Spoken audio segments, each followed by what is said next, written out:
Assalamu alaikum. This is Abdulrhman, a student of King Faisal University. We are in part 14 of a series of lessons in C# using console app. In this lesson, we will learn about polymorphism.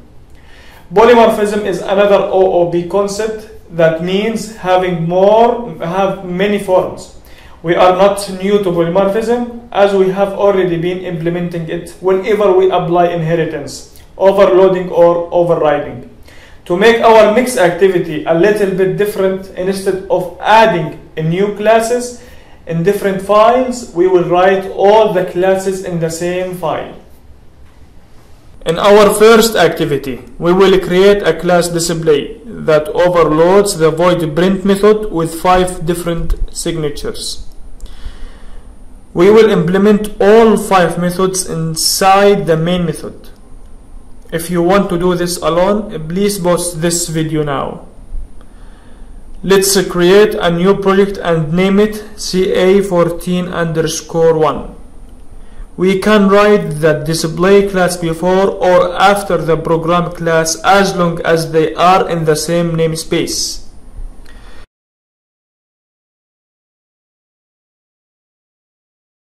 Let's write the first print method with one integer parameter.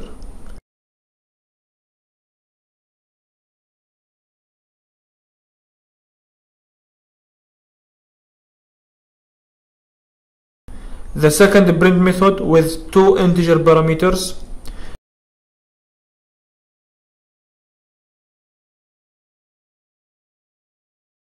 The third print method with 1 string parameter.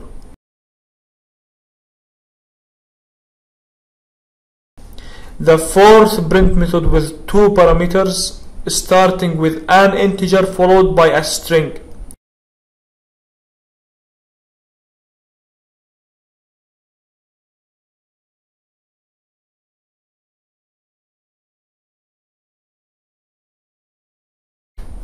And the fifth print method with 2 parameters, starting with a string followed by an integer.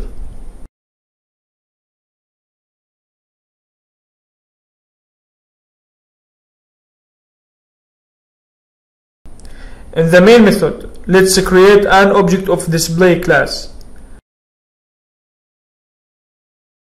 Let's call the first print method with 1 integer argument. The second print method with 2 integer arguments. The third print method with 1 string argument. The fourth print method with 2 arguments, an integer and string. And the fifth print method with 2 arguments, a string and integer. Let's run it. Well done. We just implemented polymorphism using overloading. In our next activity, we will create classes shape, circle and rectangle. Shape is a parent class of circle and rectangle. Shape has overloaded constructors and a non-void method called getArea, which will return 0. Circle and rectangle will all override the getArea method. This is another application of polymorphism through overriding. If you want to do this alone, please pause this video now. Let's create a new project named CA14_2. Let's start with the shape class with 2 properties, side 1 and side 2.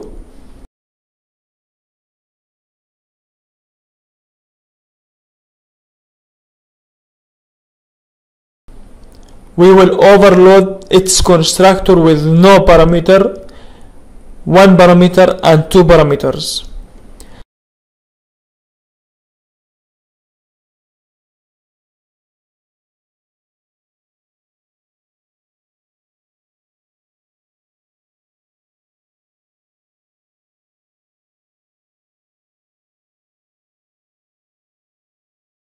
Since the getArea method will be overloaded later, we will make it virtual. For now, we will simply return 0. The circle class is a child class of shape. It needs one value for its radius, so we will use the constructor of shape with one parameter.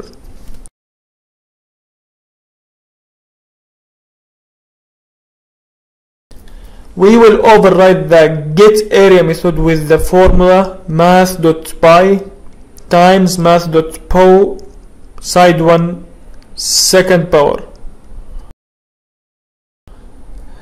The rectangle class is also a child of the shape class. It needs two values for its length and width, so we will use the constructor of shape with two parameters.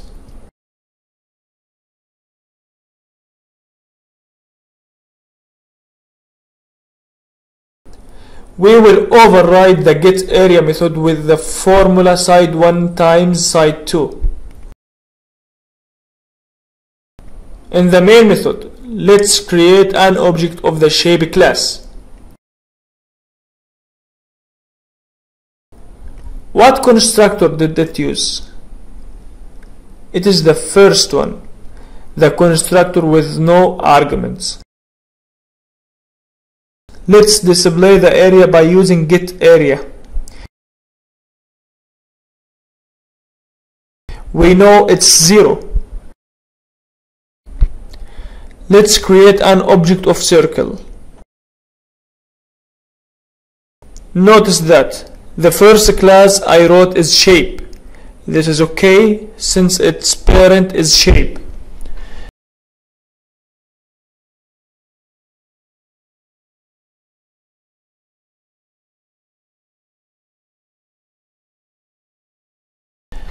Let's create an object of rectangle.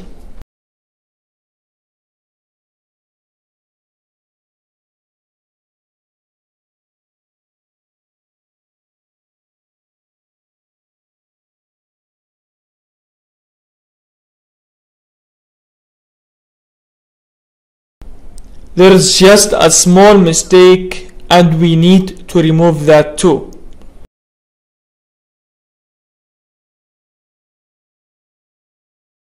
Let's run it. Great job! We just implemented polymorphism through both overloading in the constructor and overriding through getArea. Before we leave this project, let's make the shape class abstract. Where is the error?